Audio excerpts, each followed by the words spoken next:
안녕하세요. 향단TV의 란입니다. 오늘은 난세의 영웅 허경영을 아십니까? 제5장 박의 동시를 읽어드리겠습니다. 소의 죽은 15살 되던 해에 나는 서울로 올라갈 결심을 하고 결영에 옮겼다. 7살 때 만났던 스님이 반드시 서울에 올라가야 한다라는 말을 잊지 않고 있었을 뿐 아니라 초등학교 6학년이었던 13살 때 그동안 한문과 요약을 가르쳐 주셨던 서당 훈장님이 돌아가신 데다 초등학교 졸업 후 중학교에 들어가지 못해 학업이 중단된 상태였기에 서울로 올라가 배움을 계속해야 한다는 생각이 늘 뇌를 떠나지 않고 있었다. 그러던 어느 날 20리길을 걸어 중학교를 다니는 마을에 초등학교 동기생들이 논두렁에 쇠골을 베고 있는 나를 찾아왔다. 그들은 6년간 전교 1등을 하고도 중학교에 못 가고 이슬에 흠뻑 젖은 채 다 떨어진 옷을 입고 새벽 일찍부터 밭두렁과 논두렁에서 풀을 베다 들과 마주치고 하는 내 모습을 안타깝게 생각하였던지 서울에 올라가 공부할 것을 종용하며 내 손에 들려있던 낫과 지고 있던 지게를 뺏고는 다 같이 모았다면서 신문지에 싼 돈을 내밀었다. 나는 고맙기도 하고 부끄럽기도 하며 눈물이 핑 돌았다. 그런데도 나는 일손이 부족한 양아버지가 걱정되어 쉽게 떠나지 못했다. 그러다가 마침내 그곳을 떠나기로 결심하게 되었는데 그것은 어릴 적부터 키운 소의 죽음 때문이었다. 어느 날 양아버지가 삐쩍 마른 송아지 한 마리를 사오셨다. 그런데 소죽을 끓여 주어도 먹지 않고 일어서지도 못했다. 나는 양부모님 몰래 내 보리밥을 절반 정도 들어 소죽에 넣어 송아지에게 주어 보았다. 그러자 송아지는 밥이 섞인 소죽을 맛있게 먹기 시작했다. 이후 나는 밥을 먹을 때마다 내 밥을 덜어 송아지에게 주었으며 나중에는 아예 잠자리도 송아지가 있는 외양간으로 옮겨 송아지의 목을 끌어안고 잠을 잤다. 싸늘한 내 방보다 지푸라기를 도톰하게 깔아놓은 외양간에서 송아지의 목을 끌어안고 자는 것이 훨씬 따뜻하고 편안했다. 그리하여 송아지와 나는 친구처럼 서로 마음이 통했고 서로를 의지하며 지내게 되었다. 송아지는 무럭무럭 자라 어른소가 되어 농사철이면 쟁기를 끌어 논밭을 갈았다. 양아버지가 소한테 빨리 가라고 자던 줄로 엉덩이를 때리면 소는 마치 자신을 구해달라는 듯 나를 흘끗 쳐다보았다. 나는 어린 마음에 가슴이 아팠으나 어쩔 도리가 없었다. 농번기가 지나면 소를 끌고 산으로 들러 풀을 먹이러 갔다. 친구들도 저마다 소를 끌고 나왔다. 소를 풀밭에 풀어놓고 나는 나무를 했다. 해가 뉘어뉘어 넘어갈 무렵이면 나는 소를 불렀다. 그러면 소는 한달음에 달려왔다. 친구들도 각기 소를 불렀으나 그 소들은 못 들은 척 딴청을 부리며 잘 오질 않았다. 나는 내 소를 앞세우고 나무짐을 진 채 유유히 집으로 돌아왔다. 문제는 우리 소가 송아지를 낳은 것이었다.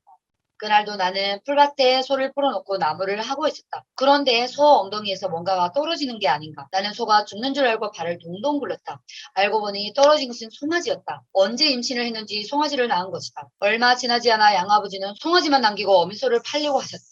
소를 끌고 대문 밖으로 나가려 하자 소는 버둥대며 나가지 않으려고 했다. 다리에 힘을 준 채 송아지를 쳐다보며 음매하고 있다. 새끼를 두고 자신이 팔려간다는 것을 안 것이다. 많이 맞아야 비싼 값을 받는다며 양어머니가 부식갱이를 가져와 사정없이 소 엉덩이를 때렸다. 나는 소를 끌고 가는 양아버지 뒤를 몰래 따라갔다. 소가 끌려간 곳은 도살장이었다.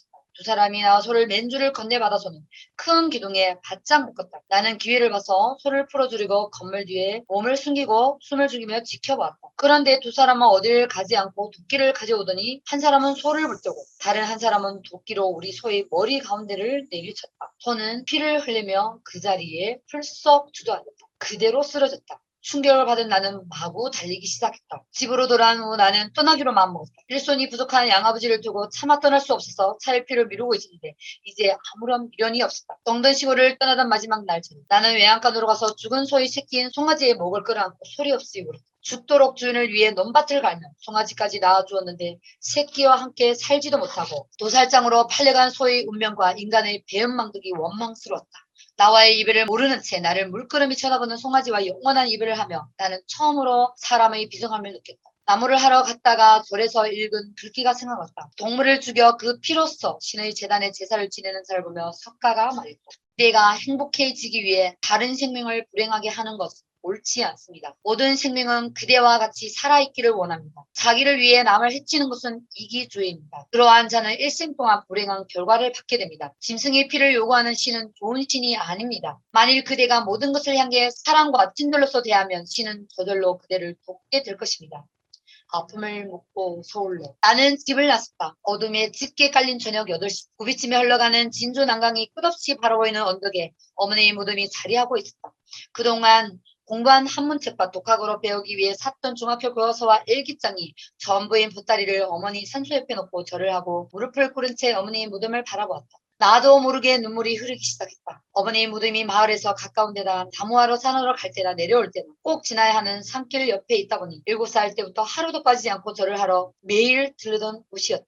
그 초라한 무덤을 두고 천리 먼거 서울로 떠나려니 도저히 자리에 일어설 수가 없었다. 친구들과 나무를 하러 가고 올 때마다 친구들을 기다리게 해놓고 어머니 무덤에 절을 하는 것을 보고 친구들이 흉을 보기도 했지만 나는 꼭 살아계신 어머니를 보는 것처럼 즐겁기도 하고 우울하기도 했다. 비속도 없이 매일 봉분이 다 가라앉듯이 했으나 나는 진달래, 철쭉 등 온갖 꽃들을 어머니 산소 주변에 심었으며 때때로 잡초를 뽑았다. 어머니가 추울까봐 어머니 무덤 주변에 갈림나무로 울타리도 만들었다. 나무를 헤우다 잠깐 무덤 앞에 앉아 멀리 노을에 물들어가는 지리산을 굽이굽이 감싸며 흘러가는 진주 난강과 끝없이 펼쳐진 하얀 백사장 옆 파란 대나무 숲과 마을에서 올라오는 저녁 연기를 바라볼 때면 갈림나무에 둘러싸인 무덤에서 어머니가 금방이라도 나를 부르며 저녁 밥상을 들고 나올 것만 같았다. 그때마다 나는 이곳이 어머니가 살아계신 내 집이며 얼마나 좋을까 싶은 생각이 들어 마을로 내려가기 싫었다. 나는 어머니 무덤 앞에 앉아서 꼬박 밤을 새우고 날이 밝자 6년간 받은 우동상장을 어머니 산소 앞에 묻은 뒤 무덤의 흙을 조금 파서 도자기에 쌌다. 서울에 가서 무엇을 하든 어머니를 생각하기 위해서였다. 20열이 떨어진 반성이라는 곳에 기차역이 있었다. 전날 저녁과 아침밥까지 굶고 반성을 향해 걸어가면서 나는 정든 고향의 산천과 어머니 무덤 쪽을 수없이 되돌아보았다. 눈이 부어서인지 눈물 때문인지 앞이 잘 보이지 않았다.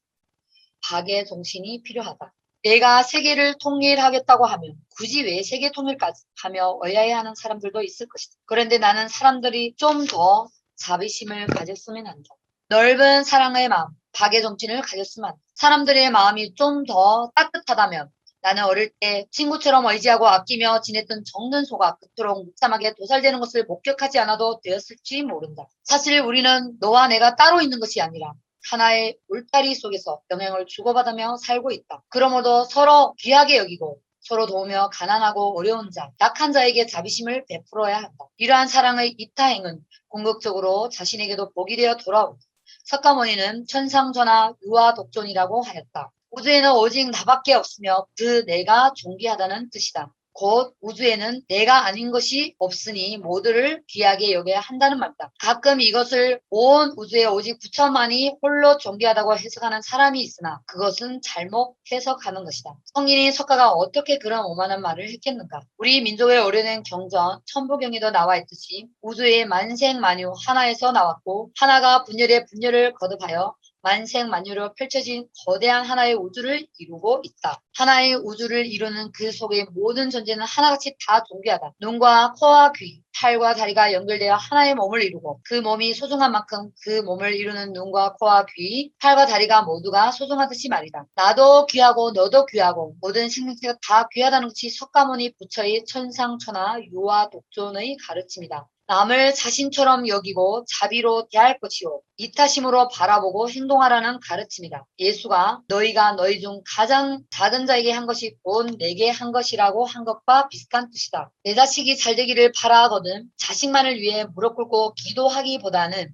가난하고 어려운 이웃을 찾아 봉사하는 것이 낫다. 그것이 진짜 기도이기 때문이다. 누군가에게 뛰어난 능력이 있고 많은 재물이 있다면 혹은 힘이나 권력을 얻었다면 그것은 자신만을 위해 쓰라고 주어진 것이 아니다. 그것은 남을 위해 봉사도 하라고 주어진 것이다. 남을 도울 수 있는 위치에 오른 것은 다른 수많은 사람이 있기 때문이다. 파도가 치는 것은 바닷물이 있기 때문인 것처럼 학업 성적이 1등이라면 2등부터 꼴찌의 다른 학생들이 있어서 그러한 명예를 얻을 수 있고 재산을 많이 축적했다면 그것이 가능하도록 팔아주거나 상대적으로 잃은 사람이 있기 때문이다. 우리가 이러한 마음 자세로 다른 사람들에 대하여 자비와 사랑, 이타심으로 대할 때 세상에는 증오와 무관심, 갈등과 분쟁 대신 사랑과 화합과 평화가 오게 되며 상대가 잘됨으로써 나도 잘되는 상생의 세상이 열리게 된다. 내가 가정살림을 책임지고 있는 여성들의 불안감과 가난하고 힘들게 사는 사람들을 생각하며 권리로서의 고정적인 국가의 지원금 같은 것이 있어야 하겠다는 생각을 한 것은 박애의 마음이 바탕이다. 또 부채에 시달리는 국민의 부채를 해결해주는 방안이나 신용불량자들에게 20년 무이자 무담보 대출 지원으로 신용회복 기회를 주는 방안 등을 마련할 필요가 있다고 생각한 것도 모두 국민에 대한 사랑의 마음, 박애의 박해의 마음이 바탕을 이루고 있다. 아울러 한국의 지도자가 된 뒤 아시아를 통일하고 세계를 통일하겠다는 포부를 밝히는 것도 이 지구촌의 한 해에도 엄청난 수의 사람들이 먹지 못하고 질병에 그대로 노출된 채 굶어 죽고 지구촌 곳곳에서 일어나는 끊임없이 전쟁으로 수많은 사람들이 아무런 잘못도 없이 죽거나 터전을 잃고 난민이 되어 비참한 생활을 하는 일이 계속되고 있으므로 이를 종식시키려고 하는 것으로 근본 정신은 박해이다. 오늘은 여기까지만 읽어드리겠습니다. 지금까지 시청해주신 모든 분들께 감사드립니다. 구독과 좋아요, 알림 설정은 저에게 큰 힘이 됩니다. 다음에 또 만나요. 감사합니다.